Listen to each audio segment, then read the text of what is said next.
The bustling street in Providence, Rhode Island, was a canvas of everyday life, a symphony of footsteps, distant traffic, and hushed conversations. But then, a discordant note. A sharp, stinging sound cut through the urban hum, drawing gasps from the scattered onlookers. A young woman, impeccably dressed, her designer handbag clutched tight, stood over an older, disheveled man. He sat on the cold sidewalk, a silent fixture against the backdrop of brick and glass. Her hand, adorned with a glittering ring, had just connected with his face. The slap echoed, not just in the air, but in the sudden, shocked silence that followed. "Get a job, you disgusting bum. You're ruining my walk." Tiffany Sterling's voice, sharp and laced with disdain, sliced through the stunned air. She was the daughter of a prominent real estate mogul, a name synonymous with wealth and power in the city. Her face, a mask of aristocratic annoyance, conveyed a sense of utter superiority. As if to punctuate her cruelty, she then kicked over his nearly empty cup of change. Coins, dulled by countless transactions, scattered across the grimy pavement, bouncing and rolling into unseen crevices. The homeless man, Arthur Jenkins, winced, a flicker of pain crossing his worn features. Yet, remarkably, he did not lash out in anger. There was no shout, no curse, no desperate plea. Instead, with a slow, deliberate movement, he lifted his gaze. His eyes, deep-set and weary, didn't meet Tiffany's furious stare. They fixed instead on something else, something above and beyond the immediate scene.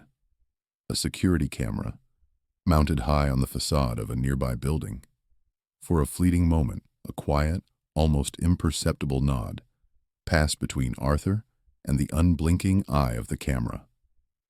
It was a gesture so subtle, so out of place in the raw aggression of the moment, that it was lost on everyone but perhaps himself. He didn't utter a single word. His silence was profound, unsettling. Slowly, painstakingly, he began to gather his scattered coins. Each clink against the pavement, a small metallic sigh. Just as the last coin was retrieved, a police cruiser, which had been idling a block away, suddenly pulled up to the curb, its tires hissing softly against the asphalt. Two officers emerged, their uniforms crisp, their expressions unreadable. They approached Tiffany Sterling.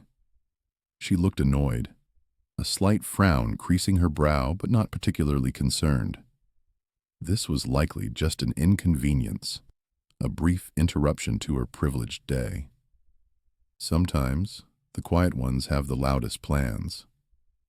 A kind bystander, a woman with compassionate eyes, knelt beside Arthur, helping him to his feet. He accepted her assistance with a gentle nod. His gaze, however, remained fixed on Tiffany. He watched her as she began to argue with the police, her voice rising in pitch, her hands gesturing dismissively. To her obvious surprise, the officers were surprisingly firm. There was no immediate deference to her status. No quick resolution in her favor. They listened, they questioned, and they didn't back down. A cold wind, carrying the scent of exhaust and damp concrete, swept through the street, rustling the discarded newspapers and making the early afternoon feel suddenly, ominously colder. Before we continue, subscribe to the channel and tell us where you're watching from in the comments. Arthur Jenkins was not merely a homeless man. He was a silent sentinel of Providence, a fixture in the downtown area, as much a part of the city's fabric as the cobblestone streets themselves. His existence, though seemingly invisible to many, was known to local shopkeepers, the morning coffee vendors, and a handful of residents who saw beyond the disheveled clothes. His world was a microcosm of Providence itself, defined by specific streets and routines. He frequented Westminster Street, its Victorian architecture a stark contrast to his own worn appearance. and the bustling expanse of Kennedy Plaza, where buses rumbled past, carrying lives he no longer participated in. He knew the rhythm of the city intimately, the biting cold of the Rhode Island winters, when the wind whipped off Narragansett Bay, and the humid, sticky embrace of its summers. He navigated these extremes with a quiet resilience, finding shelter in doorways and warmth from exhaust vents.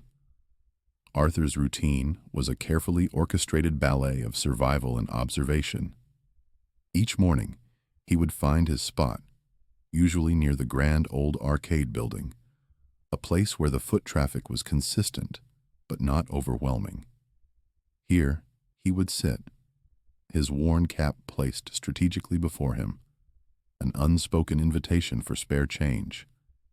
He wasn't aggressive, never pleaded, simply existed. His days were often spent engrossed in discarded newspapers, carefully smoothed and read, keeping him surprisingly abreast of local news, politics, and the ever-shifting landscape of the city he called home. Sometimes, a shopkeeper, recognizing his quiet diligence, would offer him a few dollars to move boxes, sweep a storefront, or carry supplies. These were moments of connection, small affirmations of his humanity.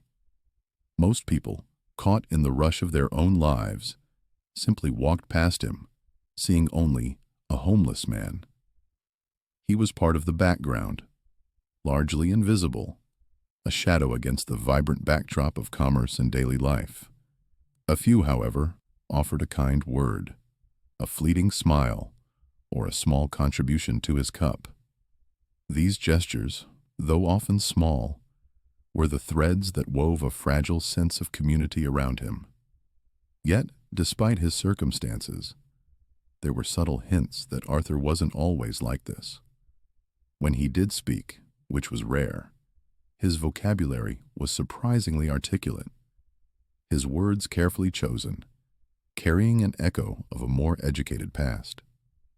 His posture, even when slumped against a wall, held a certain dignity, a straightness that belied his current state.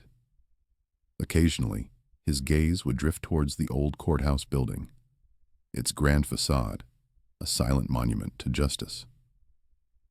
There was something in his eyes then, a flicker of recognition, perhaps even a pang of memory, as if that building held a deeper, more personal significance for him.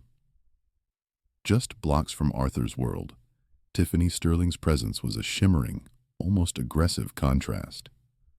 Her world was painted in the glossy sheen of luxury boutiques and the polished chrome of expensive cars that sped past Arthur's quiet corner. Her entitlement was palpable, a thick, invisible shield that separated her from the ordinary, from the struggles of people like Arthur. Small, almost imperceptible signs of this tension were a daily reality. Arthur had seen Tiffany, or her friends, speeding past in their luxury vehicles, sometimes even making snide comments about the bums near their favorite coffee shop, their laughter sharp and dismissive, carried on the wind. Her existence, so close yet so far, was a constant stark reminder of the chasm between their lives. He observed it all, silently, meticulously, absorbing every detail of the world that had so casually cast him aside. Tiffany's casual cruelty wasn't an isolated incident, a momentary lapse of judgment. It was a pattern, a deeply ingrained habit of a person who viewed the world as her personal playground, populated by props and nuisances. Arthur, in his quiet corner of observation, had witnessed countless instances that painted a far more damning picture than a single slap could convey. These were the cracks in her gilded facade, the moments that revealed the true depth of her disdain for those she deemed lesser. One particularly vivid memory resurfaced a year prior. It was a chilly morning, and Arthur had finally found a moment of uneasy sleep on a public bench, seeking refuge from the relentless chill. He was startled awake, not by the city noise, but by a sudden, scalding wetness spreading across his chest. His eyes flew open to see Tiffany Sterling, a designer coffee cup still clutched in her hand, a look of feigned surprise on her face that quickly morphed into a smirk. "Oh, my bad," she trilled, her voice dripping with mock apology, as her friends dissolved into giggles beside her. She made no move to help, offered no towel, no genuine remorse. Instead, she and her entourage simply walked away, leaving Arthur to shiver in his coffee-soaked clothes, the bitter smell clinging to him like a second skin. It wasn't an accident. It was a deliberate act of humiliation, executed with practiced ease. Then there was the incident with the lost dog. Tiffany owned a miniature poodle, a pampered creature with a diamond-studded collar, that one afternoon had slipped its leash near Arthur's usual spot. The tiny dog, disoriented and yelping, had darted into the busy street. Without a second thought, Arthur, despite his own precarious footing, had moved quickly, gently scooping up the trembling animal just before a speeding taxi could reach it.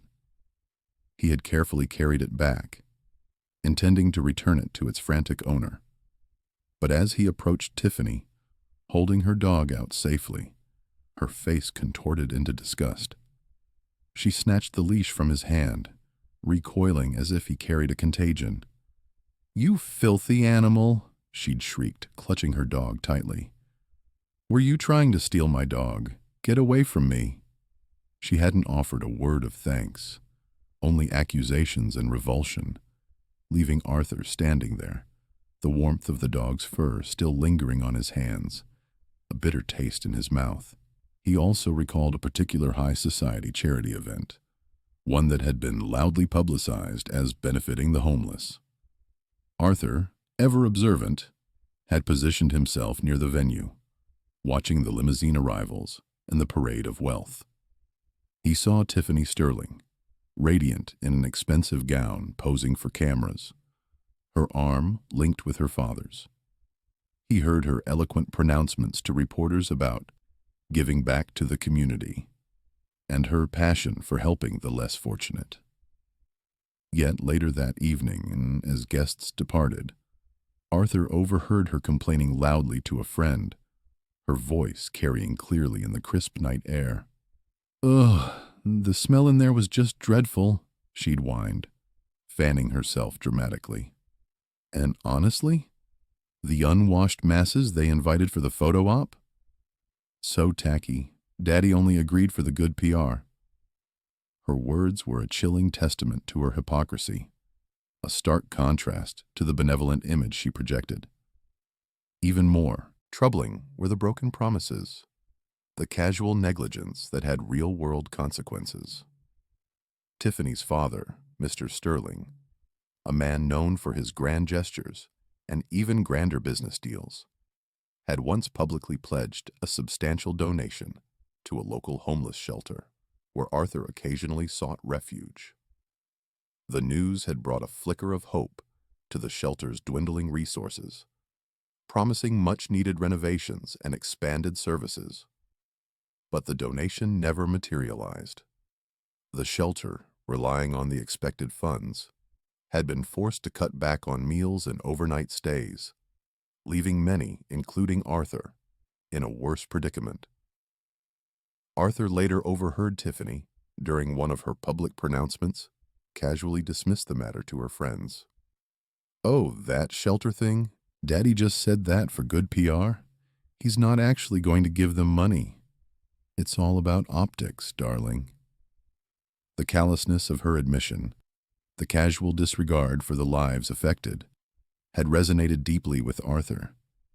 These episodes, these repeated instances of unbridled entitlement and casual cruelty, built a meticulous psychological profile of Tiffany Sterling in Arthur's mind. The slap, while physically painful, was merely the latest, most public manifestation of a character utterly devoid of empathy, consistently abusing her power and privilege.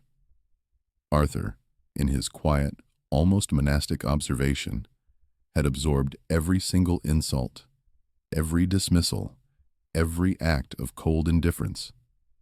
His calm reaction to the slap was not a sign of weakness. It was the quiet, steady resolve of a man who understood his adversary completely, a man whose long simmering plan was finally ready to boil over. Arthur had observed enough. The slap, a public humiliation delivered with such casual disdain, was the final, undeniable straw. For too long, he had been merely a victim, a silent observer of a world that trampled over the vulnerable. But Arthur Jenkins was not simply a homeless man. He was a mind honed by years of legal practice, a man who, despite his current circumstances, still possessed a formidable intellect and an intimate understanding of the intricate gears of the justice system.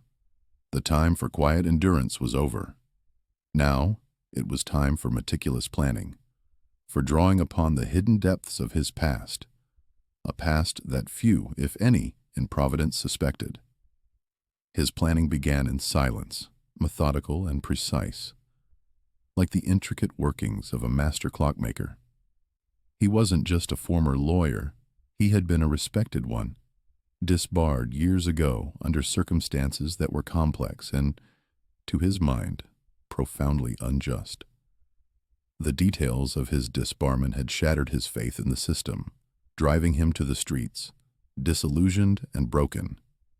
Yet the knowledge, the strategic thinking, the intricate understanding of legal precedent and procedural maneuverings remained sharp, lying dormant beneath layers of grime and despair.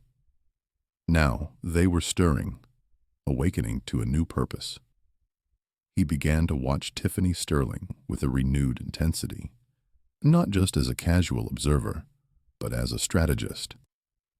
He noted her daily routines, the places she frequented, the friends she kept, the casual cruelty she continued to dispense like loose change. He observed the comings and goings at the courthouse, particularly focusing on Judge Caprio's municipal court, known for its public proceedings and the judge's unique blend of common sense and theatrical flair. Arthur understood that this public forum, with its accessible nature, could be his stage. Gathering evidence became his silent mission. It wasn't about vengeance in the traditional sense, but about exposing a pattern, about holding someone accountable for a lifetime of casual disregard.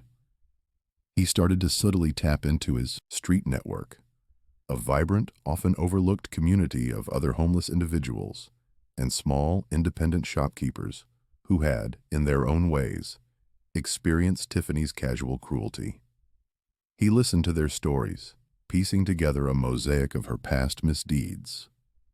He sought out old newspaper clippings that subtly mentioned her family's questionable dealings, overheard conversations that hinted at her true character, and even began to consider the possibility of obtaining small video clips from public cameras, knowing that in the digital age, visual proof was often irrefutable. The security camera he had glanced at during the slap, the one that had captured the pivotal moment, was no accident. In the days leading up to the incident, Arthur had subtly ensured it was operational, pointing in the right direction, almost as if anticipating a day like this. He had a contact, a former colleague from his legal days, a man who owed Arthur a significant favor from a case long past. This contact, still working within the legal and municipal systems, possessed the access and the technical know-how to retrieve public camera footage, a crucial piece of the puzzle. Arthur knew that this footage would be the undeniable cornerstone of his case. Throughout this meticulous preparation, Arthur maintained his usual facade. He continued his routine, sitting on the sidewalk, reading his discarded newspapers, his cap before him. To all outward appearances, he was still just Arthur, the homeless man, a quiet fixture of Providence. No one suspected the intricate, carefully constructed plan unfolding within his mind, the legal machinery he was quietly assembling. But there was a new glint in his eye. a quiet fire of determination that burned steadily. He knew the system, and more importantly, he knew how to use it. He understood that sometimes the most powerful justice could be found not in shouting, but in the quiet, undeniable presentation of truth. The narrative now jumps back, full circle, to the immediate aftermath of the slap, to the very heart of justice, the courtroom of Judge Frank Caprio in Providence Municipal Court. Tiffany Sterling stood before the esteemed judge, an almost imperceptible smirk playing on her lips, a clear expectation etched on her face that this entire affair was a mere inconvenience, a minor hiccup in her privileged existence. Her lawyer, a slick, expensive-looking man in a tailored suit, stood confidently beside her, already preparing his well-rehearsed arguments to dismiss the charges. Arthur, meanwhile, sat quietly in the back, a humble, almost invisible figure, his presence barely registering with Tiffany, who still viewed him as nothing more than a transient nuisance. Tiffany's lawyer began, his voice smooth and practiced. Attempting to downplay the incident, he painted Arthur as a provocateur, a public nuisance who had somehow stressed his client. Leading to a momentary, regrettable lapse of judgment, he spoke of Tiffany's impeccable character, her family's standing in the community, and suggested that a simple warning, perhaps a small fine, would suffice. Tiffany herself, when Judge Caprio addressed her, spoke with an air of entitled superiority, her tone dismissive, showing not an ounce of remorse for her actions. She presented herself as the victim of an aggressive panhandler. Her version of events, a carefully constructed fabrication designed to absolve her of all responsibility. Judge Caprio, known for his direct approach and his uncanny ability to cut through pretense, listened patiently, his gaze unwavering. Then he turned his attention to Arthur. "Mr. Jenkins," he said, his voice calm but firm, "do you have anything to add to this account?" Arthur, in a clear, surprisingly resonant voice that filled the quiet courtroom, recounted the slap. His words were factual, devoid of emotion, simply stating what had occurred. But then he paused, his eyes meeting Judge Caprio's. "Your Honor," Arthur began, "if I may, I believe there is more to this incident than meets the eye. I have some evidence I would like to present."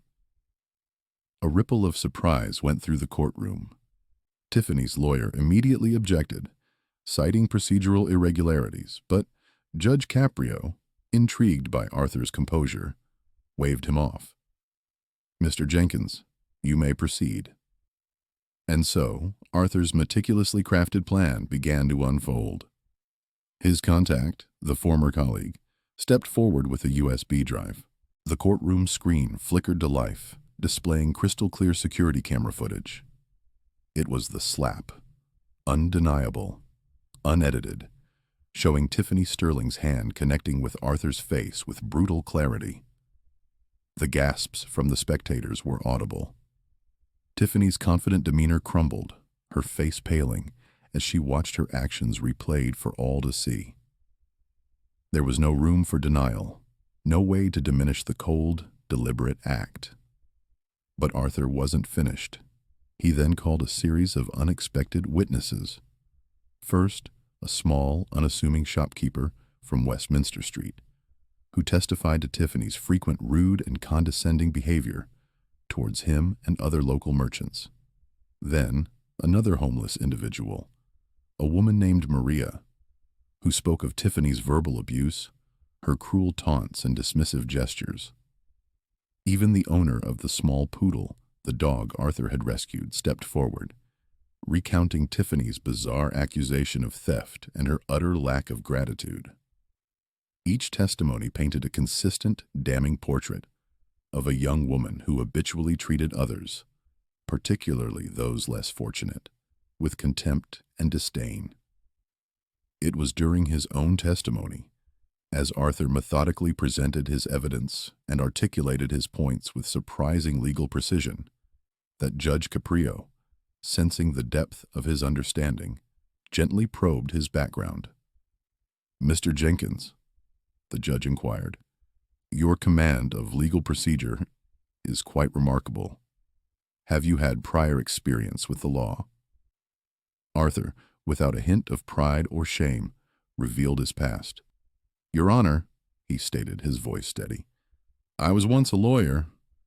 Disbarred, yes, but the knowledge I believe remains." He explained his disbarment, not as an excuse, but as context for his meticulous presentation, demonstrating that his current state was not a reflection of his intellect or his capacity for justice. Tiffany and her lawyer were utterly stunned.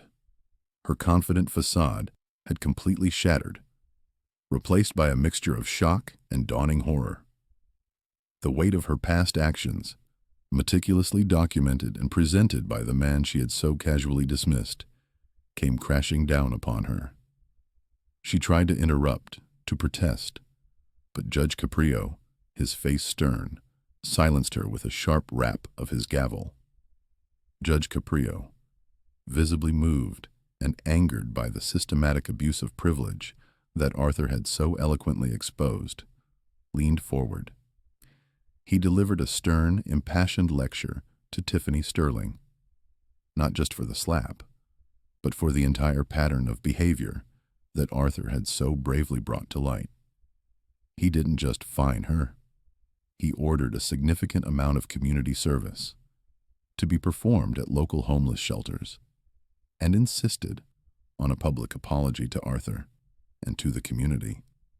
Furthermore, he mandated a substantial donation to a specified homeless charity, specifically the very shelter Tiffany's father had once promised to support, a promise Arthur knew had been made for good PR and then conveniently forgotten. The punishment was framed not merely as retribution for a single act, but as a direct consequence for a lifetime of unexamined entitlement. Justice, it seemed, was finally beginning to unfold. Tiffany Sterling's world, once so meticulously controlled and insulated by wealth, imploded with the judge's decree. The story of her public humiliation, amplified by the shocking courtroom footage, went viral across every local news outlet and social media platform. Her carefully cultivated reputation, or what little remained of it, was irrevocably shattered.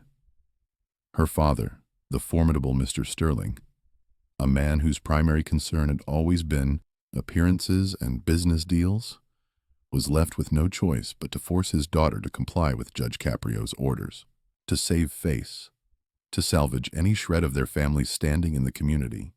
Tiffany was compelled to undertake the humiliating tasks prescribed by the court. Her privileged bubble had not just been pricked, it had been violently burst, leaving her exposed and vulnerable in a way she had never experienced before. Her world was shaken to its core.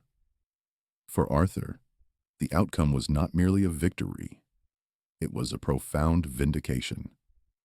Having achieved a form of justice that transcended mere legal precedent, he found himself unexpectedly thrust into a new chapter of his life. The community, deeply moved by his quiet strength and meticulous pursuit of accountability, rallied around him. Offers of support poured in, not just from strangers, but from former colleagues from his legal days, those who had heard about the case and recognized the sharp mind they once knew. He didn't immediately return to the cutthroat world of law, the very system that had once broken him. Instead, Arthur discovered a new, more profound purpose: advocating for the vulnerable. He began using his rediscovered legal acumen to help others navigate the often impenetrable labyrinth of the system, becoming a voice for the voiceless, a guide for those lost in bureaucratic red tape. With the help of newfound friends and a small stipend from a local charity inspired by his story, Arthur secured a small, clean apartment, a place to call his own after years of exposure to the elements. Yet, even with the comfort of a roof over his head, he still occasionally visited his old haunts. The park benches, the library steps, the doorways where he once sought refuge. But now, he returned not as a beggar or a silent observer, but as a mentor, a friend, offering advice and encouragement to those still living on the streets. His presence, a living testament to the possibility of change and redemption. Arthur often reflected on the profound distinction between raw power and true justice. He had witnessed firsthand how power, unchecked and wielded without empathy, could corrupt and destroy. But he had also experienced the quiet, enduring strength of justice, born not from might, but from truth and accountability. He understood now that true dignity came not from one's material possessions or social standing, but from the courage to stand up for oneself and for others, regardless of one's circumstances. His years of quiet observation, which he had once viewed as a sign of defeat or resignation, now revealed themselves as a powerful tool for understanding, for strategic planning, and ultimately for change. He realized that sometimes the most potent force for good wasn't loud protest, but the quiet, unwavering presentation of undeniable truth. The story found its satisfying conclusion one brisk autumn afternoon. Arthur, looking healthier, his eyes holding a renewed spark of hope, sat on a park bench, not with a begging cup, but engrossed in a well-worn book. He glanced up, his gaze falling upon Amido's familiar figure. It was Tiffany Sterling, clad in a simple uniform, diligently scrubbing tables at a local soup kitchen, fulfilling her court-ordered community service. She looked different now, less arrogant, her movements slower, more deliberate. Perhaps even a little humbled by the stark realities she was now forced to confront daily. Their eyes met across the park. Arthur offered her a small, knowing nod, a gesture devoid of malice, simply acknowledging their shared past and her present reality. She didn't sneer back. She didn't lash out. Instead, she simply looked away, her face unreadable, but undeniably changed. The narrative circled back, completing its arc, proving that everyone, no matter their status, is ultimately accountable for their actions, and that justice, sometimes, truly does emerge from the most unexpected places, brought forth by the most unexpected heroes.